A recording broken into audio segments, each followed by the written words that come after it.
guess. All right, welcome to the worst podcast ever. The only thing that's slightly more enjoyable than giving a homeless guy a sponge bath. Oh, ew. Today, we're joined by Lucas. Hello. And the one and only McVegas. Hey guys, I'm here now. I'm Big Joe, and this is the worst podcast ever because nobody asked for a second episode, but we're giving you one anyway. So, deal with it. Yeah, so you're going to have to just deal with There's it. going to be more, too, so you might as well strap in. So we're doing it for all the single-digit subscribers that we got when this comes out. By the way, thank you. We're doing it for all you real G's out there subscribing early on. To the, 3 of you that are there right now? Right now, you guys are the real three. OGs. Yeah, you're Good real job. OGs. They're dedicated 3 though. Well, Shout out to you guys. man. For real. Well, guys, So, what's new? McVegas, you have not been on the podcast yet. Yeah. well, you know, life. What can I say? Like I told you guys earlier, I had the choice either popsicle or not wake up at all, dealing with this whole being a homeowner thing. And I don't know. Well, it also sucks that the weather can't make up its mind again. Bro, it's going to be like almost 70 degrees on Tuesday. 70? Almost 70, like 67 is the high. It was almost 60 degrees on like Tuesday and Wednesday. Mm-hmm. No, it was Wednesday, Thursday. Yep. Then Friday, yesterday, it fucking snows. It was so nice in the morning time, and then Yeah. the temperature just plummets, and then it starts snowing. The temperature just fell harder than Joe Biden going up a flight of stairs. Well, it's like And then it snowed. And I'm like, what the fuck is this? And then I went out last night, too, because I wanted to go get some shit. And I'm like, why is it like 30 degrees and windy? All right. And even worse, it was windy as hell. And I had to go pick up my brother from work at 7:15. Luckily, the roads weren't so bad. The roads They're weren't just that bad wet. at all. It was wet. Some of the roads had a little bit of snow on it, but it was like, it ain't nothing. It ain't that bad. I'm assuming because it was so warm the last week and a half, the ground was too warm for the snow to really stick. It just doesn't stick. It hits the ground, it goes. It doesn't stick at all. If the snow always did that, I wouldn't mind the snow. But driving in 5 or 6 inches of snow is annoying. See, me, I'm all about I don't really mind snow, but the problem is that where we live at is it drags out. Mm-hmm. Oh, yeah. And then can you imagine, just as a December, January, done. Right. 2 solid months of snow. Hell, half the time I feel it cleans the air. I really feel. Have you ever paid attention after the snow's all gone and we get through the rain? It literally feels like the world got cleaner. And it kind of feels like the air is clean because when you breathe, the air feels a little bit cleaner. Yeah, it does. So You get that fresh, cold air in your lungs. yeah. So I'm but the thing is though, like I said, it drags out, and I really feel that you psychologically have to be built to live here strong, because you have to accept the idea that you have to have snow boots and sandals right next to each other and not know which one you're going to wear that day. Right. And they have to be there for just a couple of months. Yes. Yes. They have to be there for a couple of months. Not just a week or two. No, a couple of months. Because, I've lived through, times up here, we all have, where one day, shorts and t-shirt, next day, snow. You know what? I remember a day when we got out of work. Not even the next day. It's that day. You literally went in with boots. Mm-hmm. And you came out. It was 60-something degrees outside. You're taking off your sweater. What the? Yeah, you're walking back to your car, with just your t-shirt on. Yeah. You're holding your coat. Yeah. I brought this coat for nothing. Man, I'm telling you. That's how I say, you got to mentally be strong. To live here. This is not for the weak. Because then you'll have, it's April 5th, and it's 60 degrees outside. It's so nice. And then, 2 days later, we got a winter storm warning. Bro, pick up your mind, dude. Yeah, so we're doing what's called the Spring of Deception.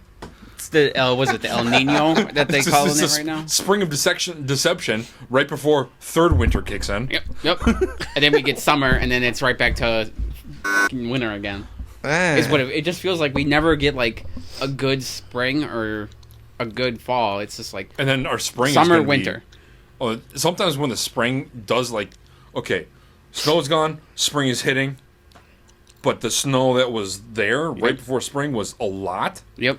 So now everything's just soggy and sloppy. Or flooding everywhere. Yeah, everything's flooded. All the grass is just like swamp. Yeah, it just sucks. At least this time, like earlier this week, it was nice because everything was drying out. Yeah. And then all of a sudden it's just getting warmer and warmer. I'm like, man, this shit's nice. Love it. Man, I can't wait to just go walk in my car with my t-shirt. Open the window. I get the front door open. And not have to wear a coat when I drive. You know that's the real struggle, though. Don't tell me. Don't say I'm wrong on this because the real struggle is real when you're sick of just wearing your coat in the car. Yeah. You're sick of just driving with a coat. You're like, I can't do it anymore. You try to bear it with just a sweater. Like, all I have to do is get from the car to this building. Yep. I can bear it. Right. I can bear it. And then you open that door. Dang. It's cold. It's cold. You start running. Yeah. No, it's like me when I wear my hoodie. Mm-hmm. And normally I'll wear my hoodie, but like last night it was so windy. I'm like hands in pockets. I have it wrapped around me, hood up, trying to buffer as much wind. I'm like, God, piece of shit. You fucking motherfucking assholes. I get in the car. I'm sitting there. It's on. It's warm inside, and I see the store. I'm like, I don't wanna. I gotta go buy shit. I don't wanna. There's worse is when you go to bed and it's really nice outside, and you come outside in the morning to go to work, and you didn't start. You were like, oh, it shouldn't be that bad. You walk outside and your car is like all ice. It's like, son of a fucking bitch. Yeah. That's why I always let my car warm up for like 10 minutes before I leave, just so I can melt all that ice on them windows. I'm not gonna lie, I may sound a little bougie, but hey, I'm happy I installed that remote garage door.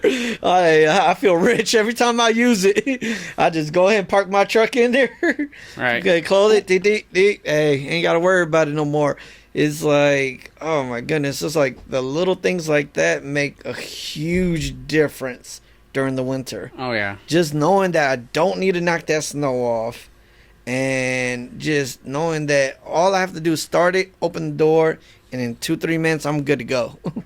Like, I don't know. See, there are people out there who's like, I don't want to buy a car if it doesn't have heated seats. It needs to have a heated steering wheel. Heated seats? Yeah, shit. What?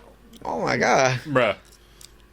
There are people that I know that complain about not having heated seats. I'm like, stop being young. Oh no! Stop being young and spoiled by modern tech. Listen, when I first started driving, dude, I didn't have keyless entry. I didn't have power. I didn't even have power steering. I didn't have power brakes. I didn't have power windows. I had nothing. Probably so you had got power to to the jam car on that brake pedal to get that motherfucker to stop. Yeah, my first car was pretty old. My first car was pretty old. It's from the 60s. Oh my god. Yeah, my first car was from the 60s. What was it? It's a 66 Bel Air. Oh, yeah. Really? 4-door. V8 2-speed automatic. So yeah. And I would drive that shit everywhere. Everywhere. I was 16 years old. So in early 2000. Okay. So it was early 2000s. It's my first car. And Man. I was driving that thing. I got dual exhaust on it. I'd put that in the driver. Everywhere. Dude, I was setting off car alarms and shit. It was hilarious. But I'd pick it up on the freeway because there's a lot of people now that drive modern cars that are afraid to drive on the freeway. They're intimidated by it. It's like, listen. Yeah. I don't know what kind of driving programs we have nowadays, but when I drove, my parents had that sheet that I had to do log so many hours of some type of driving. You never saw this? No. Oh yeah. It was like I had to have it was like 40 hours of driving. And wait a minute. I have seen it. My daughter, not me. Personally, so I had 40 hours, 10 hours had to be at night. Parents had to sign off on it, and they had wanted so many, so much driven on the expressway. Yeah. So sometimes when we go visit relatives, in different parts of the state, it was like a 3-hour drive. They're like, Joe, you're driving. Yeah, you're driving. It's like, get the fuck in, you're driving. I'm like, oh, I don't wanna. It's like, get on the freeway, you hit cruise control, change lanes a couple of times. Their thing was pass some people, let some people pass. That's all you have to worry about. Just make the turns we tell you. I'm like, okay, easy hours. So it was like 2 hours there, 2 hours back. That's 4 hours. Yeah. And it was on the expressway. So I was doing 72 miles an hour. Fine. I learned from a very young age, so I was 15 years old, how to handle driving on the freeway. So now I got this big ass fucking gigantic ass boat of a car with 2 gears. First gear and second gear. That's all I had. That's all you needed. And then I put a tack on it too because I want to be awesome. So I put that on. Dude, I was doing like 68 miles an hour on that thing. And just go, whoa! Screaming down the freeway. It's at like 3,000, like almost 4,000 RPM. Just whoa! Like the big steering wheel. I'm like, hell yeah! Get the music just cranked. I'm like, yeah. That was me pre-20. Until you get that death wobble, and you're like, no, see, oh my god. Honestly, I can't even tell you. You had a rough. Yeah, apparently I did. You did have a rough. I admit. Me, it was honestly, I had it pretty sweet when it came to my first car. Like honestly, I think I got really blessed in this situation because I mean, 1984 Buick Regal, clean, super clean. I got lucky. Let me tell you, old people are the key. Oh yeah. When it comes to getting a car. You buy from somebody old. You have to get from an old lady. Whose kids are gone. Mm-hmm. They moved away, and she's like retired in an apartment, and doesn't drive anymore. So she's just getting rid of her car. Yeah. So she only drives it to like church and the store. Yeah, because let me tell you, they do their oil changes. They keep their transmission. They keep everything up. A young guy, they don't do that. They don't give a shit. They only start changing things or fixing things when they already done went wrong. That's when they start putting their hand into it. As long as that car is moving, they're not going to do anything. So it's like, nah, I got lucky with this car, and then like I paid cash, so no payments, no none of that. I was never about that. But here's the funny part is, honestly, at the time, let's just say I was financially very well set off for someone 16 years old, and I was very financially set. And so we're not going to get into it, but I think I know why. We're not going to get into that. But I had a part-time job too. I did have a part-time job and other sources of income. There are air quotes on that. Part-time. But let's just say, so I walked in, paid cash, clean car. But the funny part is I bought a car before I even knew how to drive. My little brother knew how to drive more than I did. Yeah. I was just big head. I just wanted to show off that I had a car. Like, I just wanted to show. Dude, that's a flex. At 16, and 16, freshman, you know what I mean? And that just goes to show, how some people get things confused about, cars. Mm-hmm. Cars is just a thing. Mm-hmm. You can own a car, and you can own the car at 12 years old. Doesn't matter. Yeah. You can't drive it on public roads. If you have private roads, you can get a 12-year-old, get a Ferrari, crash it in your backyard. It's fine. Big deal. Who cares? Little Johnny crashed a Ferrari. Man. Yeah, it's private property. It's not public roads. You don't have to license it. You don't have to insure it. You don't have to do nothing. It's just so wild. Speaking of license, man, speaking of license, I'm gonna be honest with you guys. I didn't have a license for like 4 years. Like, I drove around without a license for 4 years. I couldn't. Let's just say there was a couple things preventing me from achieving my license at the time. I had to get those situated. So 4 years I drove around without a license. But let me tell you one thing that I learned.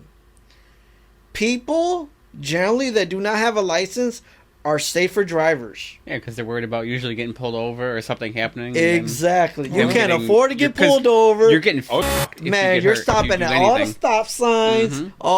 You're between the lanes. You're like driving 10 and 2 the whole time. I'm telling you, like the safest drivers. I did not receive my first ticket until a few months after I got my license. It was not even months. It probably weeks. That'll teach you to follow the law and get a license. I'm telling you. what was the point? Oh, like talking about I did a rolling stop or something. I'm like, what? Oh god, that is the. I'm like, there's no one around. That's one of the most bogus tickets out there. A rolling stop. As everybody does it. But let's just, man. Even the cops, I know they do it too. Oh man, come on. We've seen the cops do things over the years. Come on. I remember the time me and my son, we saw him flicker the lights on, flickered them off, and got through the light. Oh yeah. I'm gonna feel though, like in all honesty, will we do any less? No. Let's be honest. No. I'll probably do worse. I'm be honest. I would like. I don't know.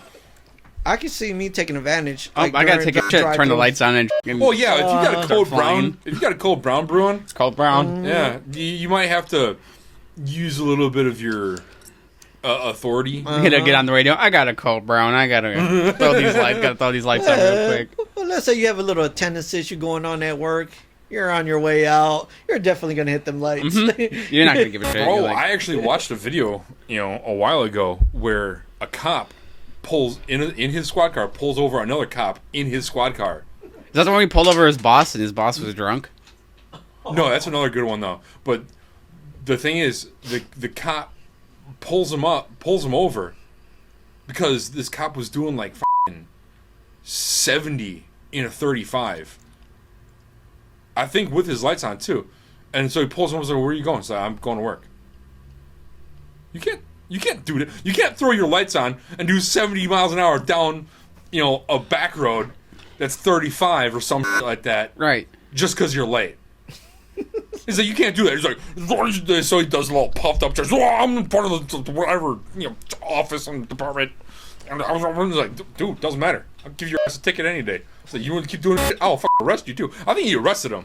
I don't remember. I'm like, bro, like inter cop stuff is hilarious. It is, dude. it It's so funny is. when cops go up against other cops because they're doing some dumb shit. Oh, man. I'm like, Hey, you fucked up. you gotta understand, they play for the same league, I would say, but they don't always play for the same teams. That's a good way to put it. Yeah, that's a good Like, one. you gotta understand that, like, especially when they feel they're trespassing in each other's territories, or something happened. Oh, I remember this asshole used to go out with my sister. Or just like the movies where you got the dirty cop and the new cop that comes in, and the new cop wants to do everything by the book, and the dirty cop's like, Oh, no, that's not how you do that. That's, people think, oh, that's just TV shit. No, that I Please. can 100% guarantee like that actually happens in real life. I'm a huge fan of Training Day. Oh man, Still never seen it. never Kong seen it. Oh Ain't got my nothing God. on me. It's a great movie. Bro. Yeah, I'm Ethan gonna have Hawke. to lend it to you. It was the only reason I ever thought about being a cop, and I always say this: if I was gonna be a cop, I have to go straight to like undercover or detective. It's Ethan Oh Hawke yeah, and you Denzel, won't. ain't it? That's like you'd be a beat cop for a No, while. man. Then you'd be in the squad and do I all. just couldn't. That's the only way I would have did it though. That's why I said I had to skip all of that and go straight to undercover. Like, look, dude, I know a lot of things growing up, and I could be a huge asset. So I want to skip all the formalities, all the rookie things. I promise you, Like, trust me, you want me on the inside. you I want me on your team. could work wonders on the inside. You know It's what I undercover. mean? Like, Yeah, so they put you on the inside, and then like 8 months later they come check out, and you're like, yeah, I'm still working on it. We're still working on this one. like, There's not enough conclusive evidence on it. yeah. But but you just keep me undercover, man. I'm bound to crack this one. They'd be like, McVegas, your arrests are high. They're super high, but the convictions always seem to fall apart at the end. I don't know what to tell you, man. Like, It's like, listen, yeah, you got to keep a better look on that evidence, and like, I'm like, listen, man. It's not my job to convict people. exactly. It's like, I'm just arresting them. Exactly. I bring them in. It's your job. Your guy's job to finish it off. That's between judges and lawyers and everything else. I mean, I bring them in. I wheel them in. You guys cook them and fry them. Like, I mean, what could I say? Man. That's what I say. Like, I always feel like I can never be a superhero. Because there'll only be a countdown before I'm a villain. Anybody that's given superhuman powers, if you live forever, it would be a countdown before you become a villain. Right. Eventually, you would just get tired of being all the bullshit that goes on, and you're like, all right, you know what? It seems like more fun to be bad or guy. it's just or you play both sides. Yeah. You create a problem that you know you can solve, but you don't let anybody know that you created that problem. So I'm here to save the day. Oh, gee, I wonder how I could stop this problem. If I just go under here and just cut this wire right here, I think I got it. I have saved the day once again. Oh, thank you, superhero man. This guy. Thank you, thank you, Super McVegas. This guy's going to go Wall Street. Going. Like, let me see. Give you the key to the city. Like, I can do anything I want. Now, you guys fell right into my trap. Exactly. You guys think you've seen something now. Now I got a key. No. I'm telling you. But plot twist, it's really just a fucking Make-A-Wish.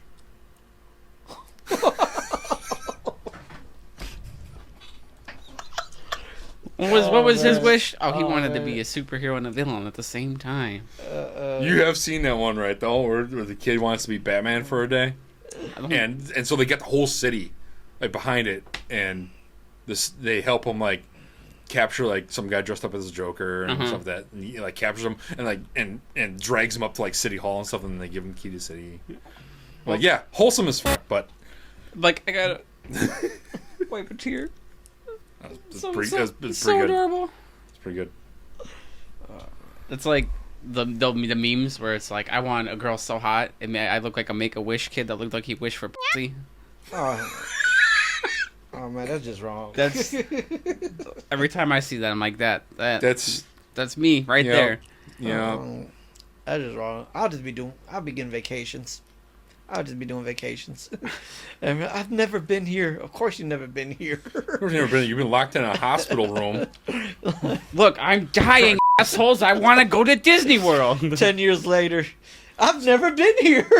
I've never been here. Yeah, well, you're not a Make-A-Wish kid anymore because spoiler alert, when you were a Make-A-Wish kid, they were trying to cure you, and then they did. And now you're not a Make-A-Wish kid anymore. You're cured. There was a TV show, I can't remember what show it was, but the kid he wasn't dying, but he was going to go blind, and he wanted to see tits before he went blind. Hell yeah. And then he asked the moral dilemma between the nurses was like, we can't show this 15-year-old our tits. And then there's one that really hot blonde nurse, and I think I've seen that. She just walks in, and she's like, shows her tits. Just flops out the saddlebags. Yep, I was like, damn, if only I could find some kind of like software where I could pause it and just flip the camera around, just because I bet you they were nice. She was pretty hot. Yeah. Yeah. Too bad isn't a website that does stuff like that. Oh wait, there is. There's several websites that have things like that on there. Yeah, but you're not really gonna get the whole. Yeah, I would think they would, because you're not gonna. You can also deep fake it. Yeah, that's crazy too. How the AI that we're getting nowadays, it's insane. So, UPS sucks. Oh no, what'd they do to you? Okay, so I gotta start at the beginning because I don't think I know I probably told you a little bit about it. I think I know this one. Yeah, I told you a little bit about it. I'm pretty sure this is. McVegas doesn't know anything about this, so I ordered some shit from doesn't matter where from a company, and they shipped it UPS. Cool, don't care, whatever. I get the notification from the website. It's like, hey, your package has been marked delivered. I'm like, sweet. Get home, check the front door, nothing there. Huh. So I go back on, check the email, and it says sometimes they will mark it as delivered before they deliver it. So give them like a couple hours. I'm like, yeah, well, this email was from like noon, and I got home at like almost 5. So that's 5 hours. No package. All right, let me click on this. So I click on, and eventually you can click on the tracking and stuff like that, and it has the, and you can click on something, and it tells you the proof of delivery photo. Mm-hmm. So I click on that, enter in the zip code, and whoop, photo pops up of not my house. Hey. I'm like, the fuck? So y'all delivered this to the wrong house, and then, left. Mm-hmm. And say, oh, yep, it's delivered. So I'm like, okay, no, it's not. So then I'm like, all right. So I go on to UPS and I want to file a claim. So I'm going to claim it's not delivered, it was improperly delivered, whatever. So I start going through the motions. I'm like, okay, well, it asks what was in it. So I keep having to flip back and forth while I'm filling out all the items that were in there, how much they were worth, solid up, and put all my information in, and click the button, and it says, we cannot process this claim. You have to take this up with the sender. What? So I'm like, fine. So I go to the sender's website, do a live chat with somebody. I said, listen, the package was marked delivered. It wasn't delivered to my house. It was delivered to the wrong house. And we confirmed all the information. And this person on the sender end can also see that picture. And says, so that's not your house? I was like, no. My house looks like described my house. And he's like, okay. Is this the correct address, though? I was like, yep. Just you? Yep. Okay, cool. We'll look into it. All right. 2 weeks go by, and I haven't heard shit. 2 weeks later. I was like, 2 weeks later. So I was like, what the fuck? So I send a message. Like, I go on a UPS website, and I fill out the message. You can message them. So I said, this is the pack. This is like the tracking number. This is everything. I took it up with the sender. I did all this stuff. Nobody's told me anything. Where's my shit? And they send me a message back saying that, oh, well, we opened an investigation, but then it was closed when we saw that there was proof of delivery. I'm like, you motherfuckers. It's like, my whole point was that you delivered it to the wrong goddamn house. So basically your proof is that we're proving that we delivered it to a house. Okay. So I'm thinking to myself, maybe I should get a job at UPS, because I should start throwing boxes on random houses, taking pictures of, yeah, I delivered it, dumbass. Pay me. And then just go sleep in the back of the truck for the rest of the day. Half of that package is probably going to end up at your house. Like, hey, I'll just drive down, just start throwing them out, throw out, picture. Done. I'll be the most efficient UPS delivery driver they ever had. Man, I'll be killing it. I'll be killing it for the first 3 weeks until they find out what I was doing. Like, damn, you're our best employee. Oh yeah. I don't know why you reminded me of the video game Paperboy. That's exactly what I've been doing. It's like, because there's some houses that you don't deliver paper to. I still fucking throw papers. I don't give a shit. Don't cost me nothing. I don't pay for the papers. So I sent them a message and they sent me that back. And then they also say at the bottom of it, in a tone that I can only take as it comes across as a, just so you know,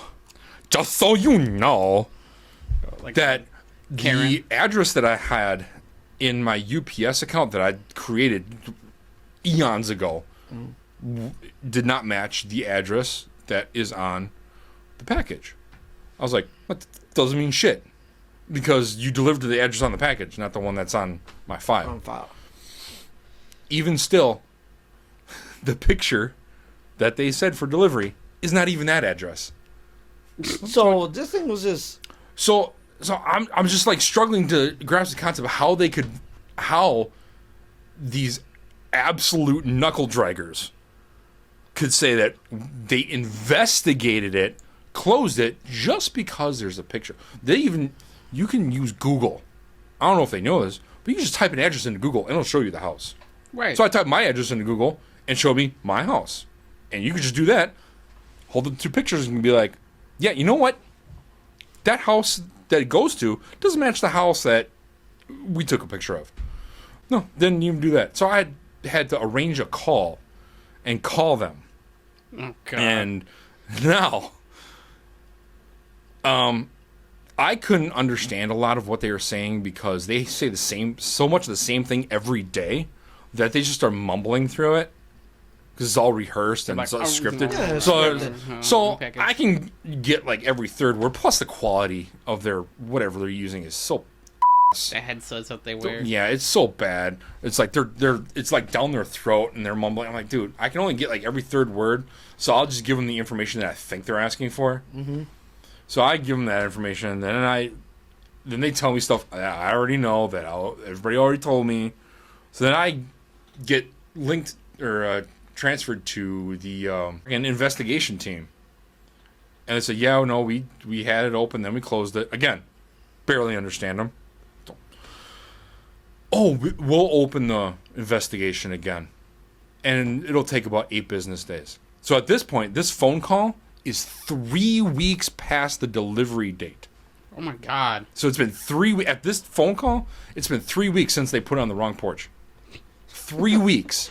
And they asked me, he's like, did the sender send you a replacement package? I'm like, nobody's even reached out to me for anything.